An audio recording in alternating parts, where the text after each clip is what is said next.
In the early hours of June 25, 2009, the world woke up to the shocking news that Michael Jackson, the king of pop, had died.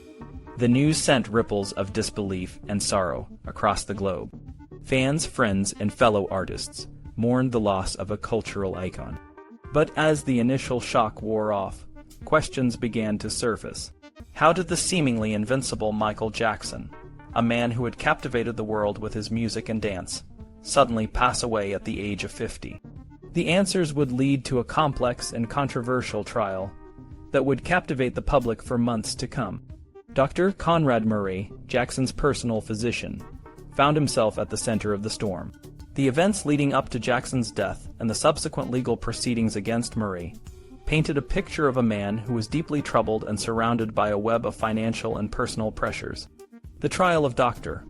Murray would not only determine his fate, but also shed light on the last days of one of the most influential artists in history.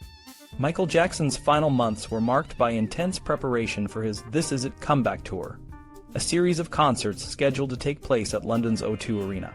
The tour was meant to be a grand return to the stage for Jackson, who had not performed a full concert since the HI Story tour in 1997. The anticipation was high, and tickets sold out within minutes, generating millions of dollars in revenue. However, behind the scenes, Jackson was struggling with a range of health issues and personal challenges. Dr. Conrad Murray, a cardiologist from Houston, Texas, was hired to be Jackson's personal physician during this period. Murray's role was to ensure that Jackson was in good health and capable of performing the demanding shows. However, it soon became apparent that Jackson was heavily reliant on medication to manage his pain and insomnia. Murray's treatment of Jackson, which included the administration of powerful sedatives and anesthetics, would later come under intense scrutiny. On the night of June 24, 2009, Jackson was preparing for another grueling rehearsal for the This Is It tour. He was known to be a perfectionist and would often push himself to the limit. However, this night was different. Jackson was visibly exhausted and struggling to stay awake. According to witnesses, he complained of severe pain and insomnia. Dr. Murray, in an attempt to help his patient, administered a combination of sedatives, including lorazepam and midazolam, to help Jackson sleep. What happened next is a matter of contention. Dr. Murray claimed that he left Jackson's room for a few minutes to take a shower and check on other matters. When he returned, he found Jackson unresponsive. Initially, Murray tried to revive him using CPR, but it was too late. Jackson was pronounced dead at the UCLA Medical Center later that day. In the aftermath of Jackson's death, the Los Angeles Police Department, LAPD, launched a thorough investigation.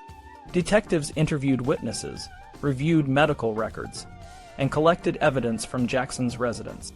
The investigation soon focused on Dr. Murray and his treatment of Jackson in the days leading up to his death. Meanwhile, Dr. Murray faced a wave of public scrutiny and support. Many of his patients and friends sent messages of encouragement, and Murray, feeling overwhelmed, released a video message on YouTube. In the emotional 1-minute video, Murray thanked his supporters and explained that he was unable to respond to their messages personally due to the ongoing investigation. He also expressed his faith in God and his belief that the truth would prevail. However, behind the scenes, Murray's legal team was in the process of negotiating the terms of his surrender. Murray had returned to Houston and was making plans to revive his medical practice. But as the investigation gathered momentum, it became clear that he would have to face the legal consequences of his actions. On February 8, 2010, Dr. Murray surrendered to the Los Angeles County Superior Court and was charged with involuntary manslaughter. The charge was based on the prosecution's argument that Murray had acted negligently in his treatment of Jackson, particularly in the administration of the anesthetic propofol, which was not approved for use outside of a hospital setting. The trial, which began on September 27, 2011, was a media sensation. The prosecution argued that Murray's actions on the night of June 25, 2009, were reckless and led directly to Jackson's death. They presented evidence that Murray had administered a lethal dose of propofol to Jackson without proper monitoring or equipment, and had failed to call for emergency help in a timely manner. Murray's defense team, led by attorney Ed Chernoff, maintained that Jackson had self-administered the fatal dose of propofol while Murray was temporarily out of the room. They argued that Jackson, who was known to be needle-phobic, had taken the drugs himself, leading to a tragic and unintended outcome. The defense also highlighted Jackson's history of substance abuse and the possibility that he had taken other medications that contributed to his death. The trial featured testimony from a range of witnesses, including medical experts, family members, and Jackson's personal staff. The prosecution presented evidence of Murray's orders for propofol and the presence of multiple prescription medications in Jackson's room. They also called Dr. Christopher Rogers, the coroner who performed the autopsy, to testify that the cause of death was acute propofol intoxication and that the manner of death was homicide. On November 29, 2011, after a 6-week trial, the jury found Dr.